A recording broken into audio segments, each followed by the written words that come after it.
Hi and welcome to Our Narcissistic Codependent Society. I'm Steve Cooper and Kim is here with me today looking very excited to talk to us. Yeah, I hope we have a lot of couples listening to the show together. And if you're on your own, I think that maybe you might go and see if your partner wants to join you in listening to this one. Narcissism isn't something that we should be scared of talking about. It's something that is in all of us, and we all need to look at it if we want more love and understanding in our homes. We had some great comments again on the last show. Do you think we should start the show there? Yes, well, we'll get to them in a moment, but first I want everyone to stop and get a pen and a piece of paper. Stop right now and find something to write with, because I'm about to do an exercise that I think is probably going to help you understand yourself and your marriage better than maybe anything that you've ever experienced before. Okay, wow. So is that why you've got this pen and paper ready for me right now in front of me? Yeah, you don't get to sit out on this one. No. Okay, cool. I'm ready. Okay, so first for the comments.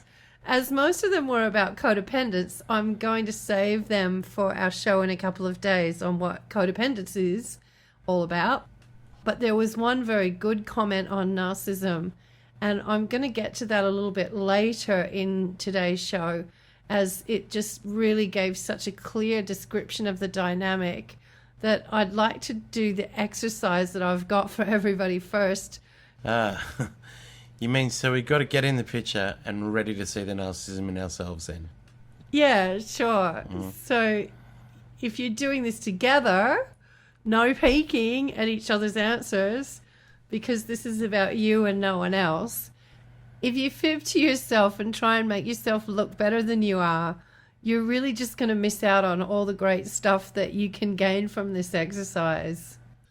Yeah, and you know, Kim, I'm really learning that that's ugly, fibbing to yourself. Lying and trying to make yourself look better, well, you usually just end up making yourself look like a goose. People are a lot warmer when you can admit your own mistakes. So, have you got the courage to be honest? Here's the test. I want you to write down your answers to these questions, and you too, Steve. I'm ready, I've got my pen and paper. But we don't want you writing about each other, okay? This is not about starting fights. Just answer the questions for yourself and then leave your partner out of it. Okay, so here we go. Number one, question one is, how has life been unfair to you? This should be an easy one, right? Yeah. Inequality is certainly rampant in our world, but I think just about everyone has their own injustices to bear. I've known plenty of rich people who've still been dealt a pretty tough hand. So, Steve, have you got any ideas that might help people really put their deepest inner truth into their answers to this one? What do you think will be some of the major themes? Well, you know, I just always go back to a very important moment in my life when my mum told me that she was divorcing my dad, and I was pretty young at the time. I was only 9 years old. And at that stage, people weren't divorcing very much. None of my friends' parents were divorced. So I really felt this whole sort of shattering of my world around me when she told me that it was going to happen. And things did get bad after that. You know, I had an abusive stepfather, and Dad's whole emotional world sort of really got dragged out into the sunshine for everyone to see, and how badly he was managing his own emotional world, and that affected me. And anyway, okay, so crazy great. stuff. So you're getting right into this, and you're sort of even jumping ahead on some of the later questions. Can't help it. But like, maybe you can just give some ideas to people about, you know, just the kind of things in general in society that we might feel that life's been unfair to us. Sure. Just give people Okay, a well, bit of inspiration. I got some other things too. Like, I was covered in acne when I was a teenager. Oh. You know? And all my friends weren't. They would eat really garbage food, and I sort of, you know, tried not to eat garbage food, but I was still covered in acne. Yeah. Also, you know, I just have to look at a piece of cake and I put weight on. Oh, you and me. Yeah, both of us. So it's like, It's you not see fair. other people I work with eat 2 whole chickens for lunch, you know, and they're just skinny and they're fine. And I just put on weight so easily. And I think that's pretty unfair. Yeah. So this is a pretty easy one, right? You know, Yeah. we can think of a lot of ways that life's been unfair to us. Yeah. That's all just like bad luck. Yeah. Okay. So you're gonna. So I should write all these down today? Yeah, you got some stuff written all right. down there. Acne, yeah. Okay. So hopefully everybody else has got some ideas and some answers that they've written down. So question 2 is, what unrealistic expectations has society put on you? Again, maybe you can give us some ideas, give us some inspiration. Sure. Well, I think, from my perspective, I think we're expected to work way too hard, work way too much. I think 2 days off and 5 days on is crazy. It should be more like 3 and 4. Yep. I also think that society doesn't allow us too much to explore ourselves creatively. And I think even all of us, especially, men as much as women, all have some sort of creative flair, whether it's tactile or performance or fine arts, whatever. We've all got a creative seed in us that needs nurturing. And I don't think society allows us to do that much. Society expects us to work way too much, I think, to our own detriment. And what about women? What unrealistic expectations do you think society maybe has on women that might be different from men? I think there's numerous, but I think women are expected to do all of the unpaid crappy labour, which is sort of domestic stuff, nursing, teaching, caring, all the real hard, low-paid stuff, It's cleaning. It's nice you're aware of that. I mean, it's good to share that stuff, isn't it? Share the low-paying work. Yeah, the unpaid labour. I think we should be sharing it much more, and I think men would be happier if they did more of it too. Okay, so hopefully everyone's had a chance to answer that question for themselves. What unrealistic expectations do you feel that society has put on you? Okay, so question 3. What unrealistic expectations did your parents or teachers put on you as a kid? Oh. Well, let me ask you that, Kim. What happened to you in that situation? Oh, hang on, that's not fair. I wasn't expecting that. Oh, okay. So do you want me to keep talking and write it down? What do you reckon? Well, okay. I had to grow up really fast when I was about 15 years old, when I became the man of the household after my mum's marriage failed. And, that was a bit weird because I was 15, didn't have a clue. Yeah. But I started learning. It was okay in the end, but it was pretty unrealistic. And also my teachers, I was always a bright kid in school, and I was always somebody that had some answers. So all the teachers thought I was really confident, but I actually wasn't. And they thought that I was a great student, but I really wasn't. Like, I really struggled with handwriting and spelling and everything. But just because I liked to talk a lot, they thought I was bright. Yep. So it was just a simple thing, Yeah. Unrealistic expectations. They thought, oh, great student. And of course I failed my school leaving certificate. That was a bit embarrassing to admit. You went back and you did it again, though. Yeah, that was embarrassing, going back to do it. Yeah, but it was good that you did. Yeah, that's true. I'm glad I did. So I guess for me it was kind of similar, but where I went to school, they streamed off all the high intelligence kids, and my dad decided that he didn't want me sort of getting any elitist ideas about myself, and so I should just go to the normal school. I shouldn't actually go to the school for the high intelligence kids. But I don't think what he'd sort of factored in is that all the other high intelligence kids had actually gone to the other school. So I was just a bit of a sitting duck target at the school that I'd been left at. And that led to a whole bunch of unrealistic expectations on me, because all of the teachers at the school knew that I had a higher IQ than most of the other kids in the class. And so did my parents. And so even though I was getting pretty much straight A's, they were still sort of telling me that wasn't enough, because I was just different and better than everybody else, and I should still be working harder, which was just weird, really. There's a lot of crazy thinking out there like that I've found Yeah. in society. That was really Gotta be crazy careful. thinking because I didn't feel like I was better than anybody else or superior to anybody else. I actually felt like a complete social misfit and a fish out of water, and also like they were all being terribly unfair. So Well, you are pretty intelligent, Kim. I can't believe how fast you can read books and how much of it you can remember. thanks. It's kind of a crazy gift you have. Yeah, It wow. freaks me out a little bit. Hey, intelligence isn't everything. It just means that you've got more sort of ways of solving problems, really. Doesn't necessarily mean you're going to choose the right solution. Yeah, right. Okay, so hopefully everybody's had a chance to answer that for themselves. What unrealistic expectations did your parents or teachers put on you as a kid? Now, how did you learn to deal with it back then when you felt that you couldn't cut it?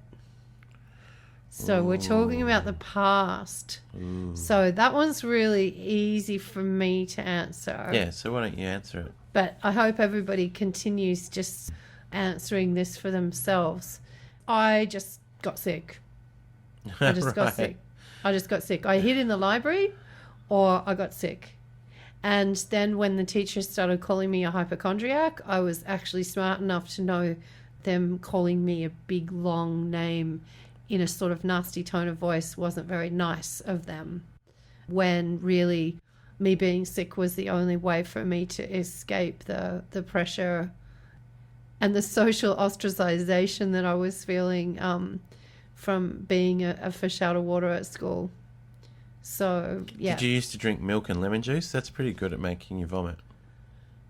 Oh, that's terrible. No. Well, it's I just a trick. One of the tricks I picked up. No, I didn't have any friends like you to tell me any of the tricks. I was Okay. really hopeless at it. All right, sorry. I was hopeless at pretending I was sick. The best I did is maybe spin around and make myself dizzy. But no, I just used to tell them that I felt sick, and they used to just say that they didn't believe me. If I was at your school, I would have sat and talked to you, Kim. Oh, that's so nice. So I hope everybody else is working at getting answers for this one of when you felt overwhelmed by people's expectations as a child and how did you respond. So how about you, Steve? How did you respond? Yeah, I used to cry. Did you? Yeah, a lot. I used to... I still cry a lot. No, you don't. I do. You're such a fibber. No, I get, I used to, no, I'd get, and our daughter cries a lot too. Yeah, she does. And I think she got that a bit from me. I don't cry so much now. But when I was a kid, I did. I did. I used to cry just to get so overwhelmed. And I don't know, maybe that worked, I've seen you do a lot of things, but I haven't seen you cry. Well, okay, I'm going back to my childhood now. Oh, okay. I know, but I used to. No, I did. I used to get very. I would find it really hard to find the right words at the right time. Always as a kid, I'd always walk away from situations where I felt like there was too much happening. That I'd walk away and not feel like I represented myself well. Okay. So if I'd cry, it was just, oh well, at least I'm crying. I'm saying something. Okay, Yeah. I'm sad. I'm stressed. I'm freaked out. I'm anxious or whatever. Tears say. Okay. So now here's the really tough one, but I want you to be honest about this, everyone, is I want you to write down what you do now when you feel that you can't cut it. So this might be hard to be honest about. Yeah. None of it's very pretty. I usually puff myself up and act like I'm better than everyone else. That's true. There's At this least thing. you can be honest about that now. Now that I'm an adult and I'm working in a work environment with other workmates, we often tell stories of our prior supreme successes in order to make ourselves feel better. Oh yeah, I did all that once before, years ago. Yeah. Yeah, we just smashed that out. It was all good. Well, you're very intuitive. We're going to get to that in a moment, Right. actually. This list is sort of pretty long and ugly for most of us, I think. I think puffing yourself up though, that's the answer. there's a long list of what people can do when they feel that they're not cutting it, isn't there? Sure. They can drink too much, blame somebody else. Oh, right, yeah. The actual remedies. Go on a drug bender. They can blame somebody else, Yeah, blame somebody else. And you can get caught up in a consumer sort of lifestyle as well. Yeah. People like to act as though buying things sort of create some meaning for themselves that's better than others. Yeah. Or they may start blaming sensory stuff. The music's too loud in here. The lights are too bright. I always think the music's too loud in places. But you may even believe all that stuff because you're just not used to actually being really sort of emotionally intelligent about your own responses. So when you start feeling bad, instead of going, maybe I'm not cutting it, maybe I'm actually feeling insecure, I think it can even kind of become a habit, can't it? That we just look around for something to blame. Oh, I hate the colour of those curtains. It's making me feel really sick. Yeah, this wallpaper's terrible. One of us has to go. That's an Oscar Wilde joke, not mine. I wish it was mine. Yeah. So, there's a long list. And I guess this is really about seeing how honest we can be about that long and ugly list of the things that we can fall into doing when we feel that we're not making it and we're feeling a bit sorry for ourselves because life's too tough. Right, and we're sort of taking that pressure off ourselves, placing it elsewhere to distract ourselves from the actual discomfort we're feeling. That's right. So interesting. One last question, and that is, you were sort of hinting and leading to this before. Maybe you were peeking and reading ahead, but I think it just... I am a bit of a cheat. I think is, what image do you hold of yourself in your head? Do you pretend that you're still the person that you were when you reached the highest level of success in your life? Or do you take all your successes and failures into account when you think about who you are today? I can answer that straight away. Yeah. Yeah, I skip over the failure bit. Do you? Yep. And you think a lot of guys do that? Yeah. Like you were saying before, they just tell each other stories all day about when they were the greatest. Sure, we do. Hey, guilty as charged. Totally. Okay, so if there's been a massive failure in our life, we will tend to, as you just described before, we'll put our discomfort into that failure as it was some kind of misfortune against us. But we look for somebody to blame. You look for, or somebody, something else, or and a set of circumstances. Yeah, that's right. Or circumstances led me to this failure, and I was innocent, and I can feel sorry for myself, rather than evaluate the success and failure of my actions and my responses to life and my progress in life. Yeah, I think very much so that we don't examine those failures honestly enough. Because really the way that champions work is the opposite of avoiding looking at your failures, isn't it? If someone wants to become truly successful and they want to become a champion, they are constantly honing in on and trying to find their failures, trying to find their weak spots, trying to find the areas that they can improve. And, I'm probably not so good at it as I was a few years ago, but I know you can really get yourself into a mindset where you actually feel really excited when you find something that you can really improve on in yourself. Yeah. Because you go, wow, and the bigger a problem it is, you go, wow, the more progress I'm going to make when I actually get through this. That's what, Olympic champions now do. They're just constantly honing in on something that they can improve about their own performance. They know that they can't rest on their past win, that it's all about being open enough and brave enough to look at where they're going wrong, not just look at where they're going right.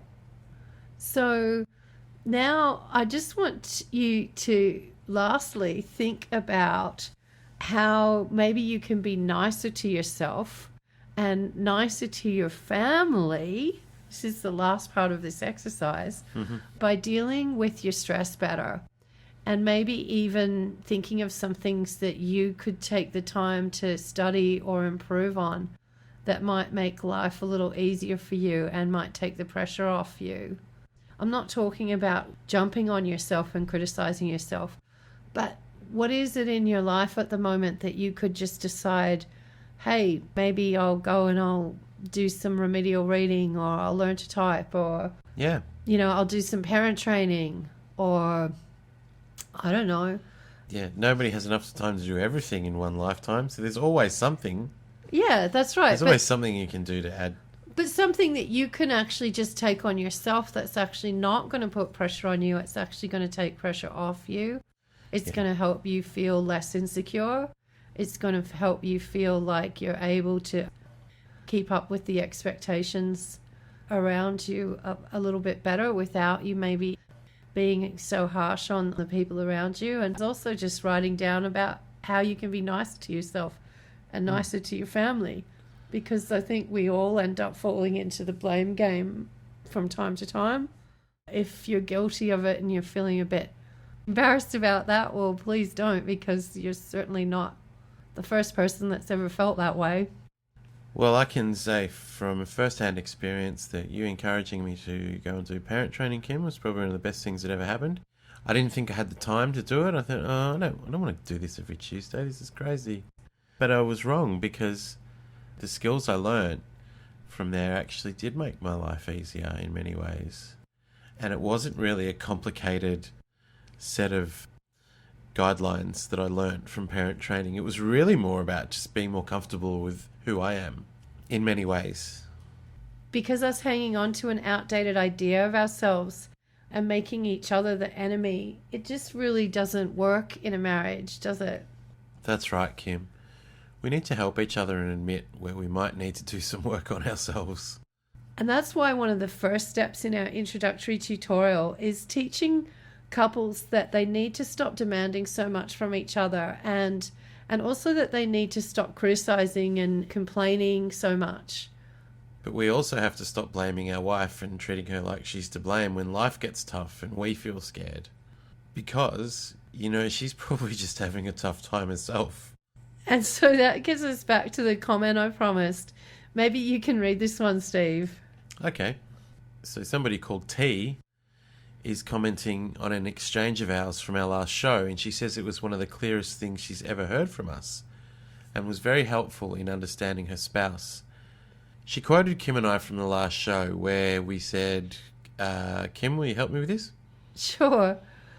I said, narcissism develops when a person feels they cannot meet the expectations that are placed on them, and that because they also feel those expectations are in some way unfair, this ends up allowing them to rationalize cheating and other things to get ahead, or other vices to soothe themselves.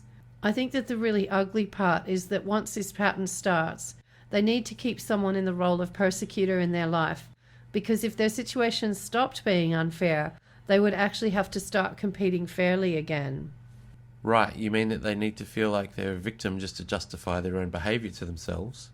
That's right. This is why they can be very oversensitive to anything that they can grab hold of that maybe makes them feel like they've been victimized.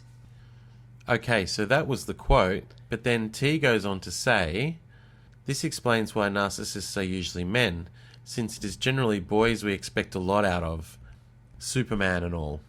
And so narcissists are generally not concerned with developing understanding and sympathy with someone else, because that would lead to their needing to be kind to the other person. Instead, they are concerned with obfuscating and accusing so that they can justify selfishness. Clarity and understanding and sympathy are the enemies of selfishness, and so narcissists don't seek after those things. Also, clarity and understanding might expose the fact that the narcissist doesn't measure up, a fear that was instilled by someone expecting too much from them at some time. It's better to treat someone as the enemy than to face the fact that you might not measure up as far as they're concerned. So as soon as a wife has a complaint against a husband, no matter how small, he will make her the enemy rather than understand her needs and own up to his fault. So initially he might act like a decent guy if he's a mild case, but as soon as she expresses a complaint, the narcissistic machinery will start up and things will go from bad to worse. Is this how it is? Well, T, I would say that is exactly how I see it. What do you think, Steve? Yeah, over the years, I've witnessed so many men who use feeling sorry for themselves about how their wife treats them to justify all kinds of things that, really they know deep down is wrong and inappropriate. And blame their wives for why they're behaving wrong in the first place. Yeah, and why their life's so ruined or dreary or whatever it is they're complaining about. But then they even blame their wives for the bad stuff that they're doing in response to that. It's their wife's fault that they're at the pub, and it's their wife's fault that they're out cheating on them. And Yeah, it's their wife's fault that they take a job that's on the other side of the country and all that sort of stuff. easy to blame it on the wife. That's right. But I've also seen a lot of women who really have no idea why men do this. And instead of seeing the pressures that they're under and seeing this pattern for what it is and learning how to break this cycle, instead they just end up putting more and more pressure on their husbands to make them feel better and to do more to take care of their feelings. And that doesn't ever really work because men don't really respond well to those kinds of demands, especially when there's no flow happening between each other. So it really doesn't make any inroads. So it doesn't break the cycle, like you say, Kim. But, hopefully this exercise brings a little more understanding and, maybe there's a road to a little bit more sympathy for each other with this.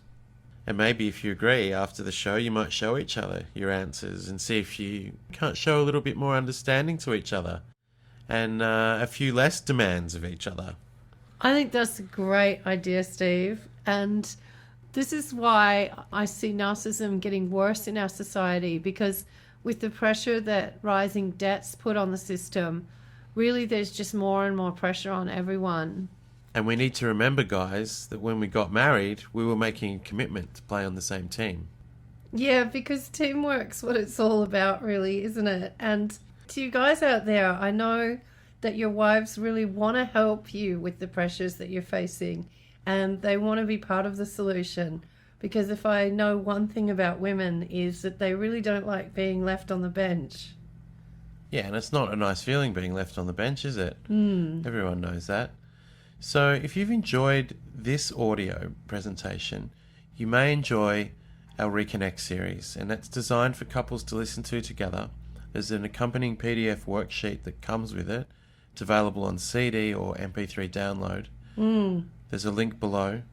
And it's a nice way for you to just talk to each other, share a little bit, and get closer. And it encourages talking points for couples to listen to the audio and then really encourage them into some positive talking points that are really going to help your relationship move forward. And don't forget, guys, go and give your wife a really nice big hug right now.